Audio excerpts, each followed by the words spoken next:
everybody. Welcome back to Hello Friends. I am your host, Brandy Wilson. And I'm Kayla.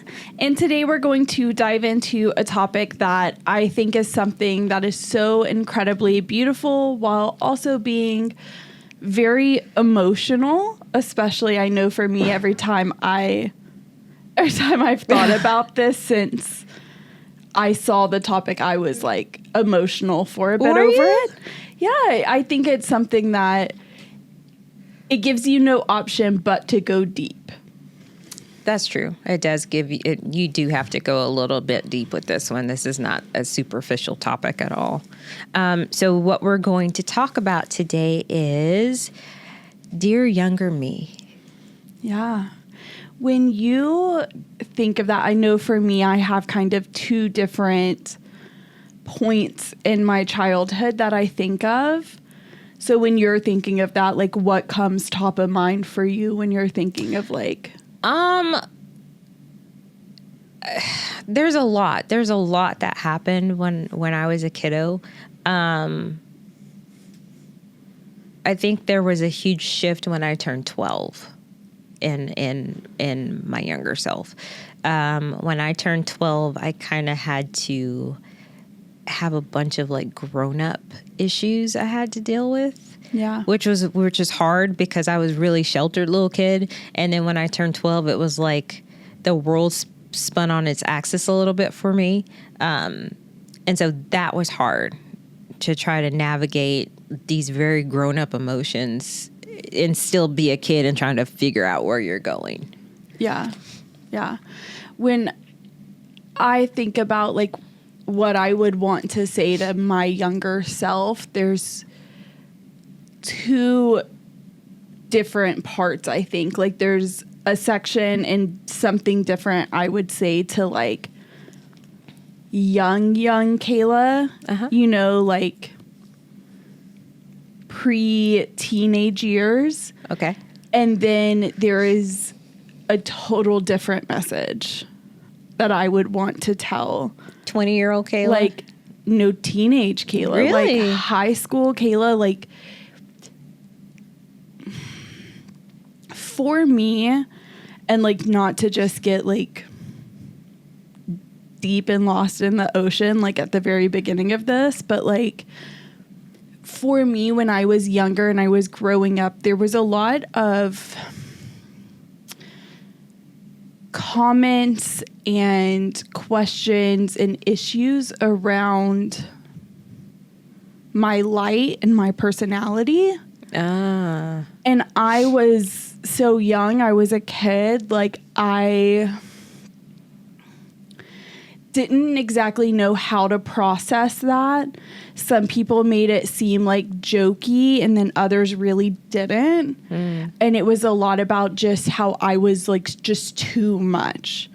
Like I always wanted to make you laugh and I was always going to like, I would make a complete mockery and fool of myself if it meant making someone else in the room like laugh or giggle. So I was just this like really extroverted, outgoing, bubbly kid. And that was not very accepted when I was growing up. And so when I think about that point in my life, I'm looking at telling her, like, you know, everyone is going to try to take that from you. Everyone's going to try to take that light and just like, even when you have to like learn to bottle it to survive and get through, like just know that like bottle it and keep it and save it because you're going to want that later. Yeah. You know, like don't let them take it from you. And then when I think of like teenage Kayla and having to go through high school and all of that, that's the time period when my mom had left my dad and everything in my world completely flipped. And not in the sense of just like my parents were getting a divorce. They definitely needed to. I mean, anyone that knows my parents then like closely or even now would understand that had to happen. But there were things that then happened to me within that situation where things got really physical and really abusive to me.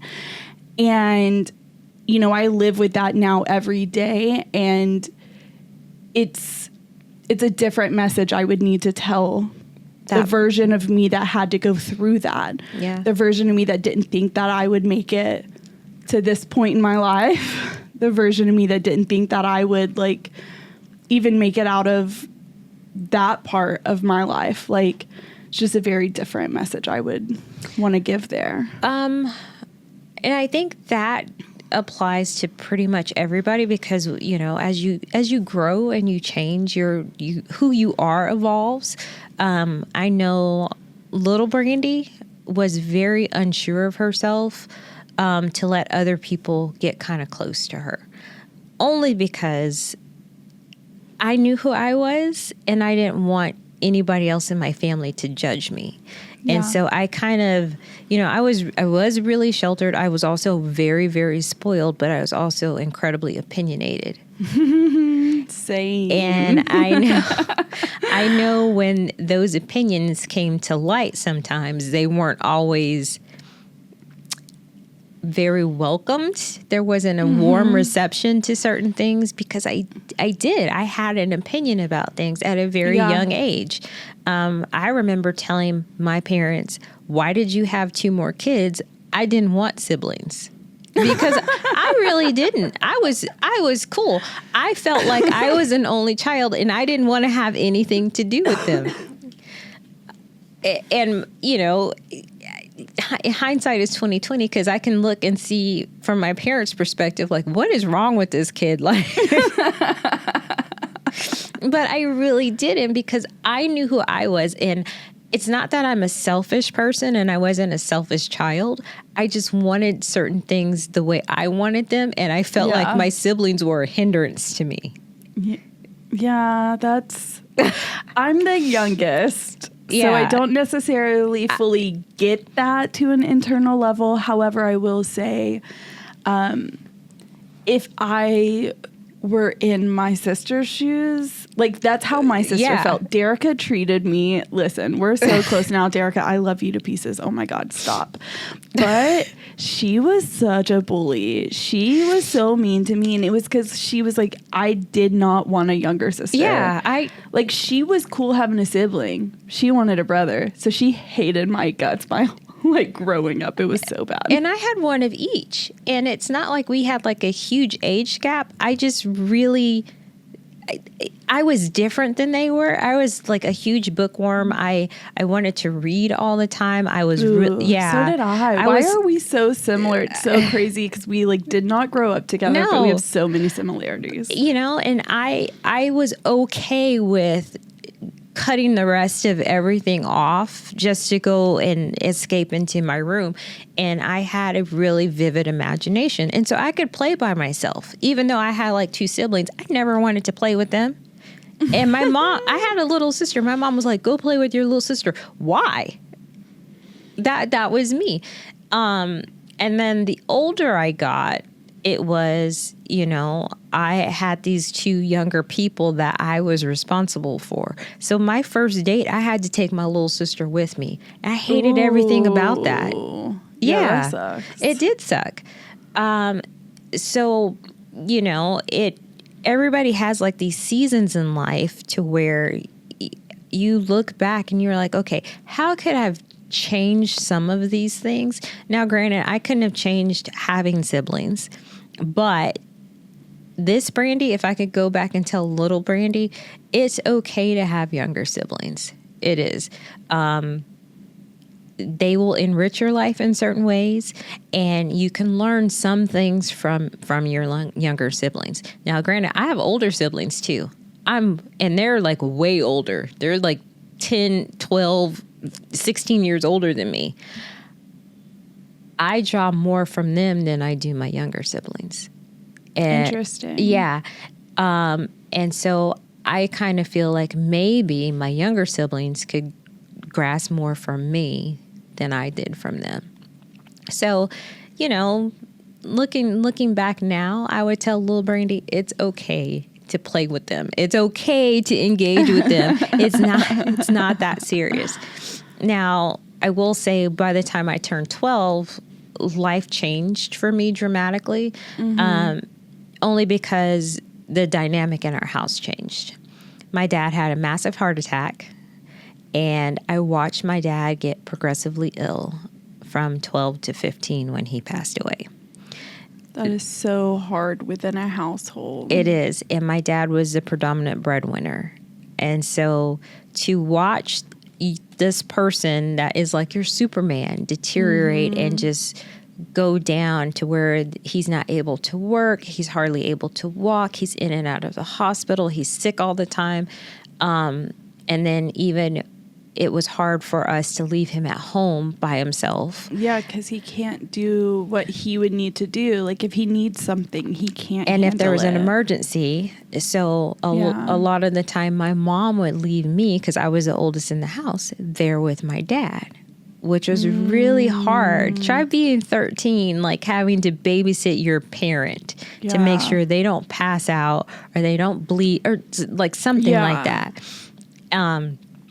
And as a kid, you don't think that's traumatic. I can honestly say at 47, it was.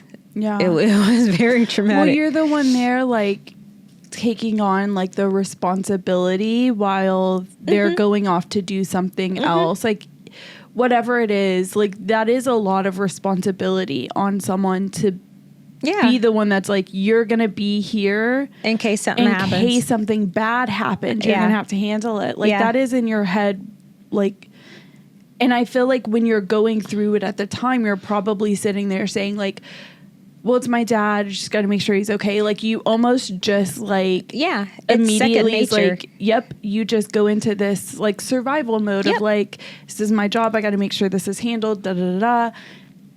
And then as you get older and you start having to peel back layers of, like, why am I always like this? Why do I handle things the way I handle them? And then you start thinking back and you're like, oh, okay. I'm the caretaker now. I'm the caretaker. I was put in that position as a child because of these medical issues. That's no one's fault. Like, it wasn't your parents' fault that this happened, or that, like, as a family, y'all had to step up and try to handle this and, like, make it as comfortable as possible throughout it. Like, it's no one's fault. It's just, like, still very hard and difficult to manage. I've learned that became part of my personality now. Yeah, it becomes part of who you are. That's how you're handling. Because even when my dad passed away, my mom had to jump up and go to the hospital, and the first thing she said was, Brandy, get up, call your siblings. I had a brother in Los Angeles, a sister in, I don't know if she was in England at that point, and another one in Hawaii. I'm 15. It's 2:00 in the morning. Yeah. Yeah.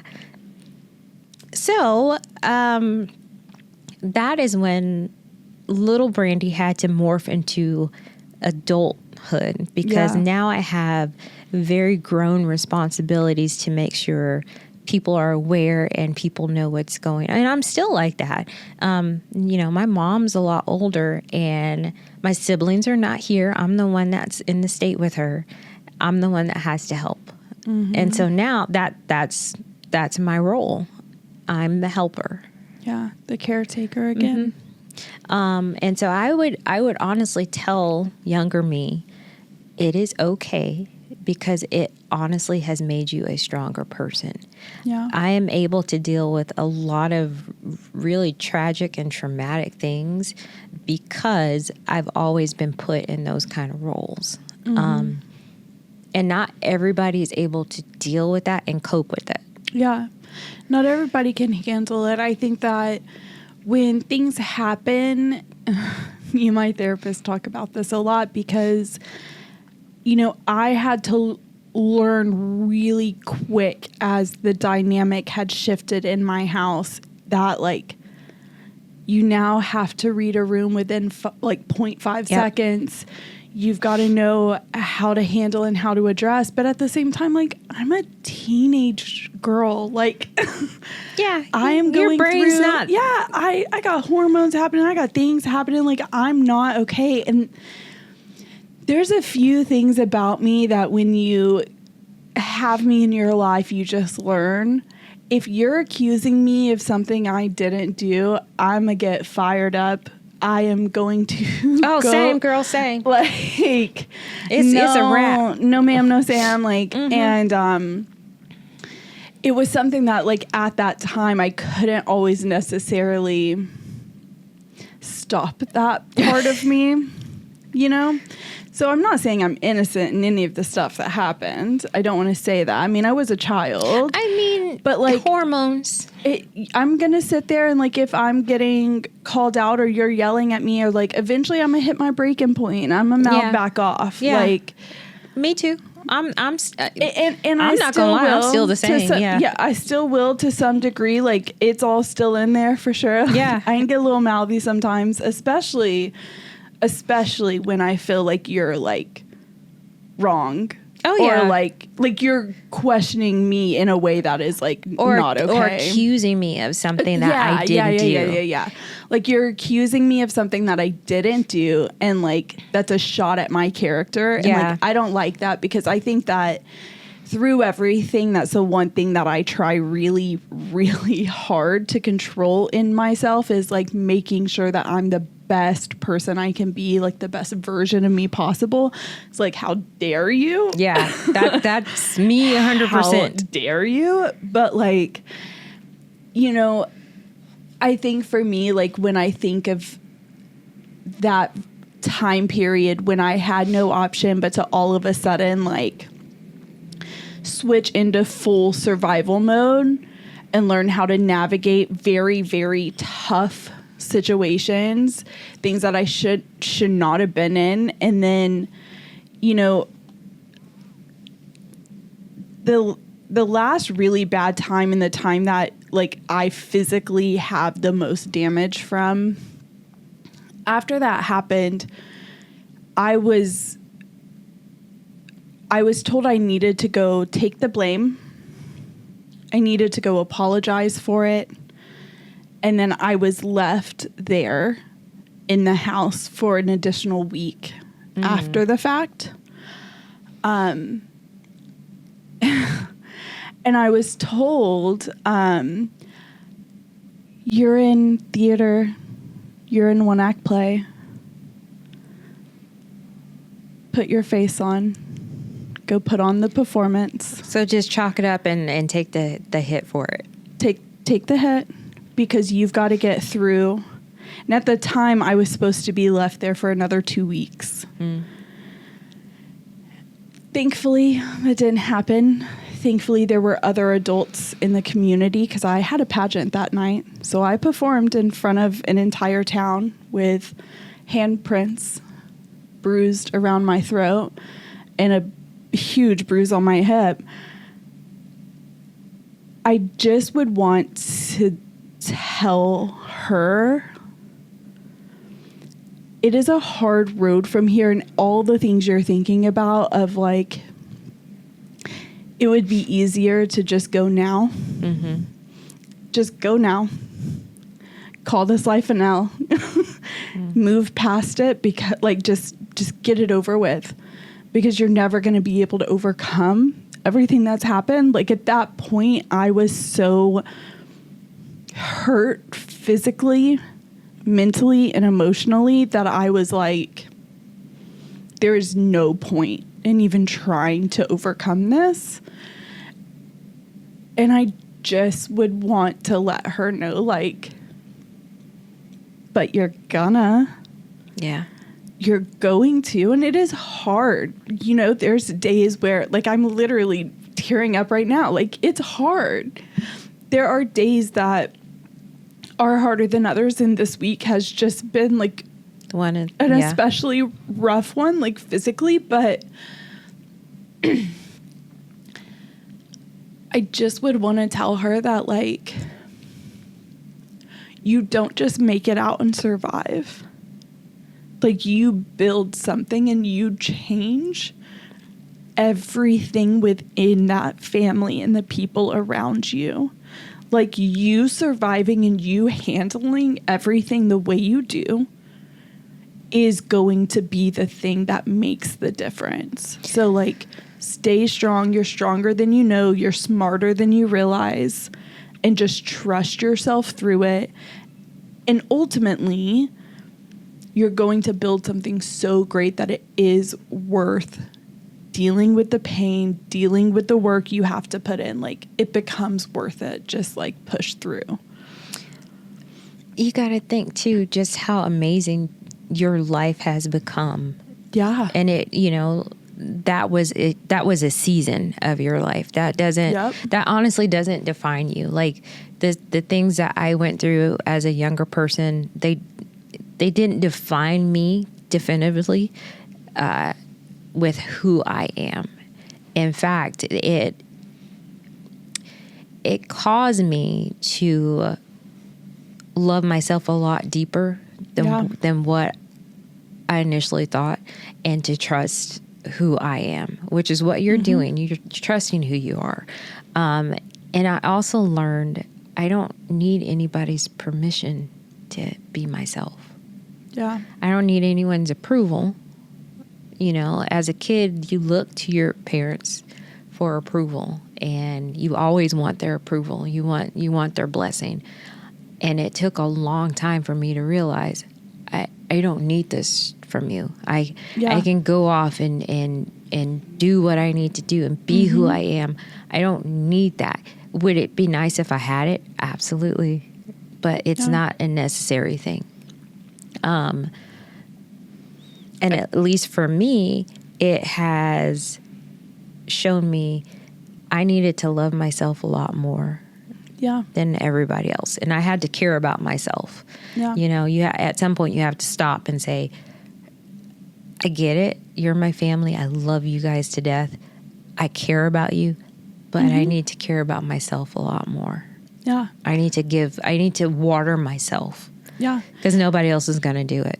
Yeah. Which I think is like what I've spent my like adult years I spent my like 30s. That's my like journey down it. For me, I feel like I put a lot of that in. Like I started in my 20s, but a lot of that was I had Ryder. And that shifted that for me of like, okay, now I have to like pre-K pause. I need to try to like get everything adjusted and get back to. But I think a lot of that and a lot of what has helped in my journey is taking the time to sit with the versions of me that did have to live through the different seasons. Because I do think that when you sit in that moment and you kind of try to heal those versions of you, it does help you on your journey, like throughout hitting that place of saying, yeah, I do love myself and I don't need your approval. I looked for approval from my family for a very long time. And I think probably even up until maybe the last 10-ish years. And then that's when I started kind of shifting out and just being like, you know what? I'm just not for y'all.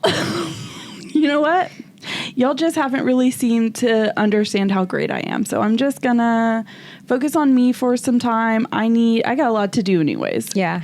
And when I stopped worrying about all of that and I started doing those the different work and the therapy and the different things to sit there and say like, you know what? Yeah, they couldn't accept you, little Kayla. And like, that sucks. But like, you're incredible and you just don't know it yet. Like, just hold to that. And like sitting the time with my younger self and the versions that did have to go through the different seasons. I had to have a come to Jesus with myself and like remind myself, you are not weird. You are not different. You are just who you are. Because I got told that a lot. I got told I was weird. I was different. I'm not like anybody else in the family. Okay, fine. I get it. I'm a little eccentric. I am like the different person in the family. I'm real artsy and I don't wear matching socks and I wear loud colors and you know, I have big hair and, you know, I am a thing. Like, I walk in a room and people notice. And I didn't realize I was like that when I was a kid.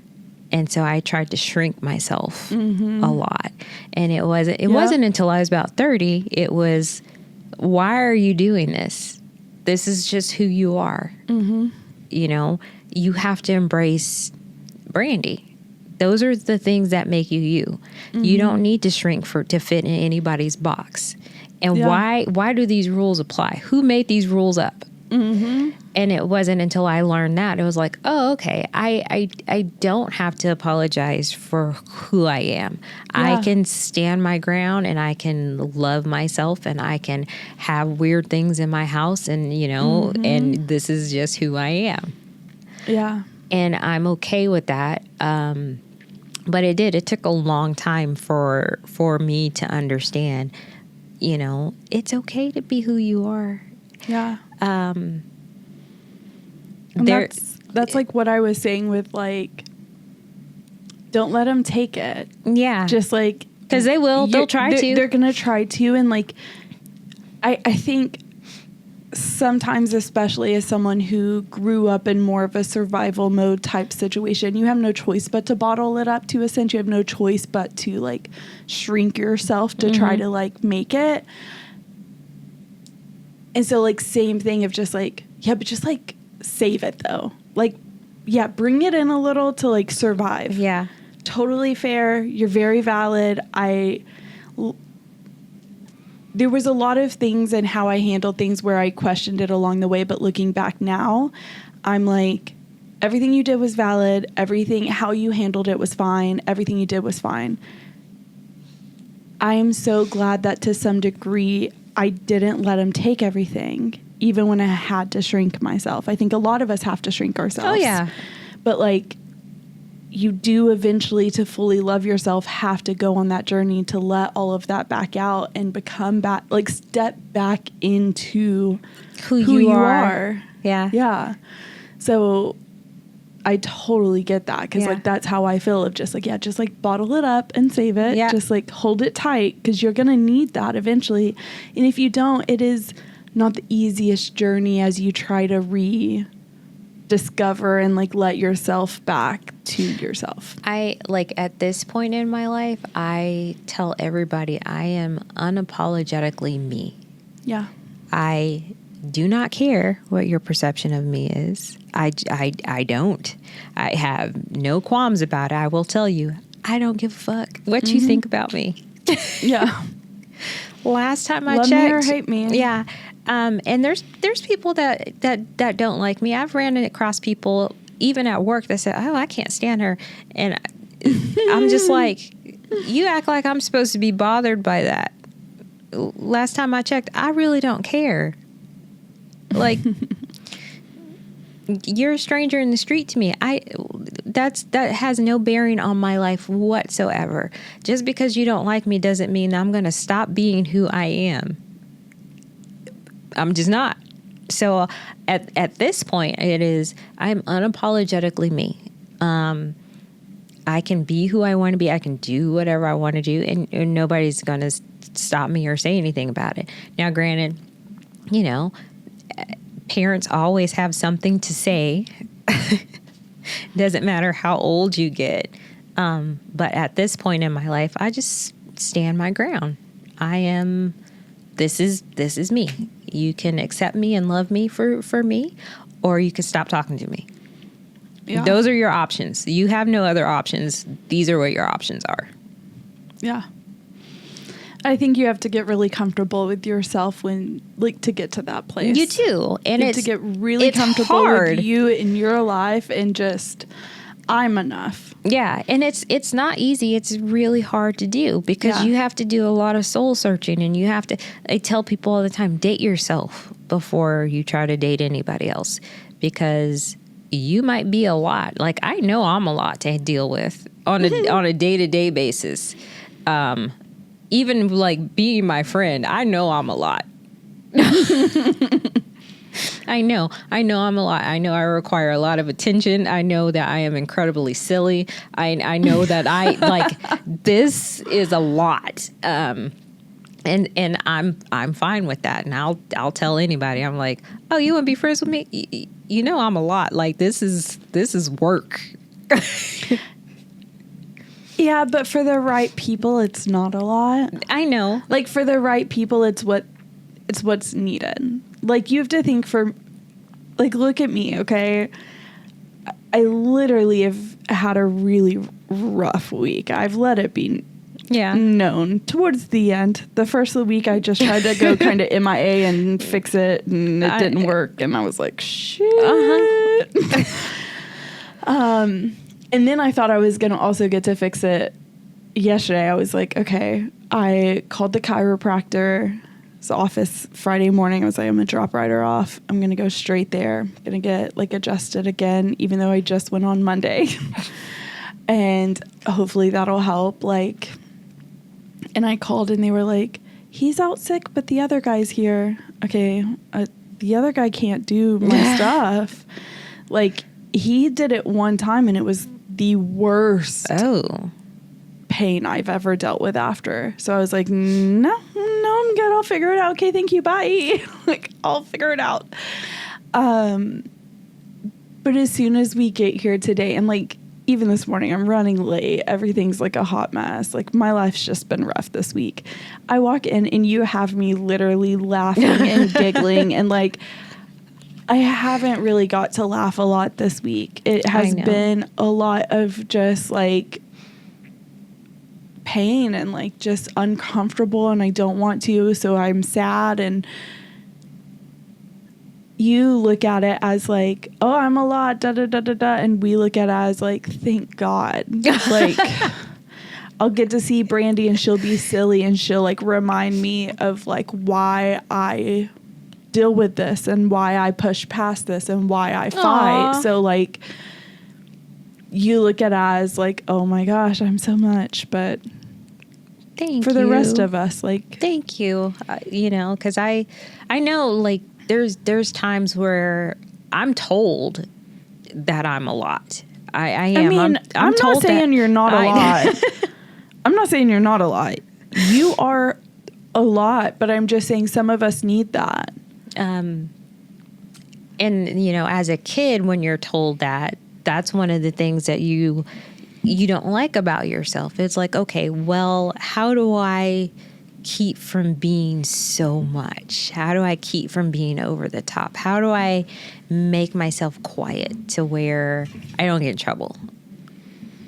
So I'm going to get these books and I'm going to go in my room and I'm going to disappear from everybody because I don't want to draw that attention to myself to where I'll get in trouble. Mm-hmm. But now it is, I don't care. I don't care. I don't care. I don't care. I don't care.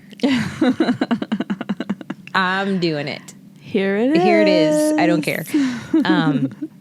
And I'm proud of that part with me because it's caused grown-up Brandy to take risk and chances that younger me probably wouldn't have. Yeah. It has forced me to step out of comfort zones that were created by other people. Yeah. And to create my own comfort zones. And my own comfort zones there pretty much are no boundaries. They're not very many. Like, but when I was a kid, I had them create it for me. And it was, no, you don't do this. No, you don't do that. And this is why. And now it is, no, I'm doing it. I don't care what you say. I'm doing it. What's the worst that could happen? You know? And so far, not a whole lot bad has happened to me.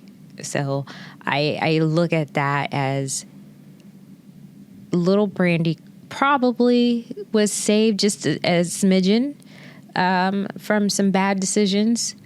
But, you know, grown-up Brandy is able to do whatever the hell she wants to. Bad decision, good decision. It's cool. You know, there's not a whole lot she can't get out of. And I think if I was able to take some different risk as a kid, my life would have been a little bit different, but I'm happy where it is right now. Mm-hmm. So I would probably tell my younger self to don't doubt yourself. Yeah. I did that a lot. Yeah. I did that a lot. Don't doubt yourself, because you know what it is you really want, and you understand the situations that you're in. Just because other people have an opinion about certain things, don't doubt who you are. Just don't. And once you realize that, the world kind of opens up for you. And it's, I look at it, my life's amazing. It is. I'm very happy most of the time. I do the things that I really want to do. My career is where I wanted it to be. It took a long time to get to that point, but it's there. And so it is. I have awesome friends in my life. I do. There's not very many people you can go in the office and just start singing BBL Drizzy, and they just they just look at you and they're just like, I can't with you today. I literally will just laugh at you and be like, Brandy, my word. But that's the world I live in. And so no, and I think that similar in the sense of just I'm really proud of who I am now and who I know I'm going to become. Like I know that I'm not at the end of my journey. I know I still have a lot, but when I think about all the versions of myself, I'm doing exactly what to me life is about, which is just continuously growing and improving and becoming, what I consider to be the best version of me. And I think I'm at a place now in my journey that I know that I'm proud of where I'm at, and I know where I'm going, and I know that I'm going to get there. So for me, it's like, I'm just so proud of the versions that came before me too, because I couldn't be who I am doing all the things that I do now and being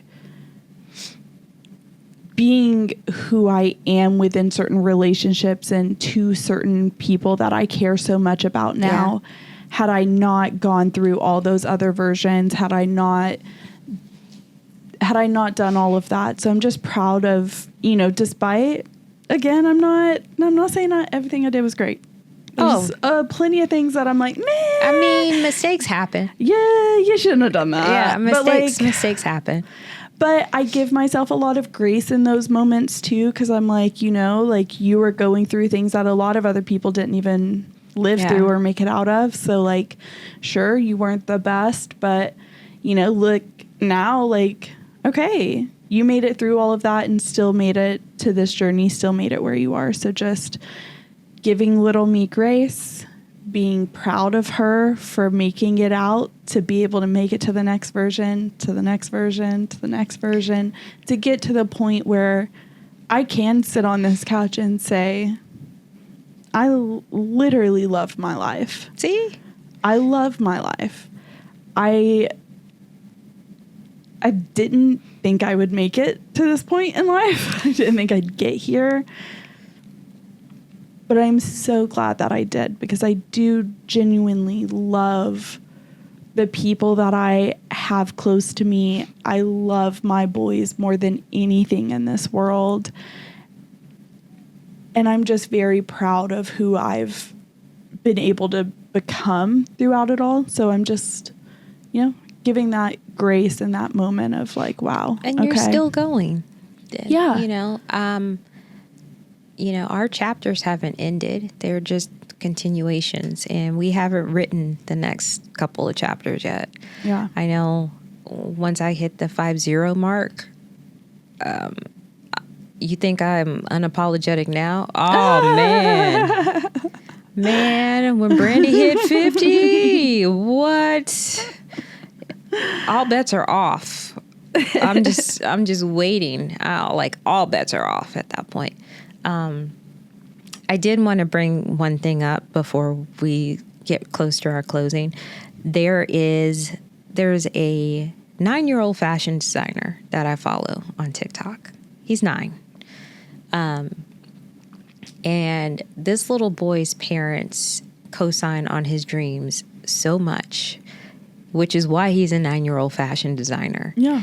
And I feel like those types of parents do not get enough credit.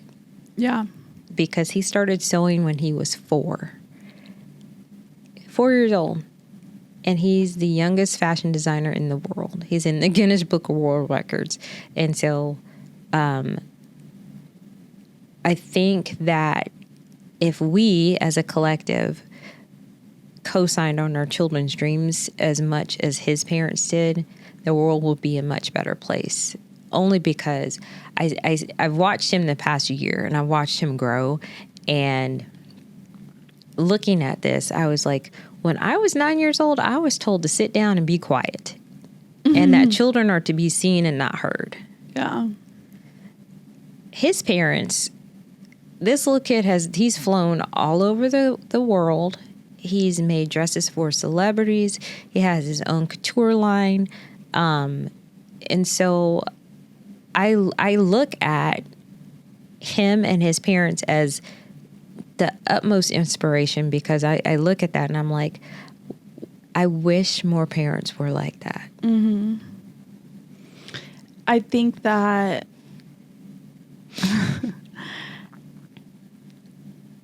that was, for me, something that has helped me parenting Ryder. Mm-hmm. Is that I always questioned like who I would have been had my parents or had my childhood been different. Yeah. Not necessarily that I had different parents. I love my parents. Let me be clear. I know that there's a lot of things that have happened, but I am at a place where I can sit here and say I do love my parents. Well, of course. But when I think through all of that and I'm like, who could I have been? How would it have been had my personality as a kid been poured into mm-hmm. and fostered and nourished and like nurtured versus told it's too much, pull it down, pull it down, pull it down. And so then when I had Ryder, I tried really hard, and it can be hard sometimes because sometimes he'll do things that will like trigger me and I'll be like, ooh, okay. Yeah. I've got to like, whew, okay. But I have tried really hard. If he did karate when he was younger. Hated it. Hated it. I mean, this child would scream, cry in the back seat on the way to karate class every time we had to go. He hated it. And I was like, okay, Ryder, I don't think this is it. However, month or 2 months ago, Mom, I really want to try some kind of martial arts. Okay. And in my head, I'm like, PTSD. I don't want to hear you scream in the backseat of my car. But instead, I was like, okay, let's figure it out. Let's find what you want to do and let's give it a shot. Let's give it a go. Like, I want him to just try and explore and pour in and accept him for who he is and just try to nurture that as much as I can. Because what in the heck is he going to be capable of if he's actually like loved throughout these younger versions? If you ask him as an adult, what would you say to your younger self? And the conversation, instead of being like you're strong, you're incredible, trust yourself. Everyone's trying to take from you, but just like hold tight.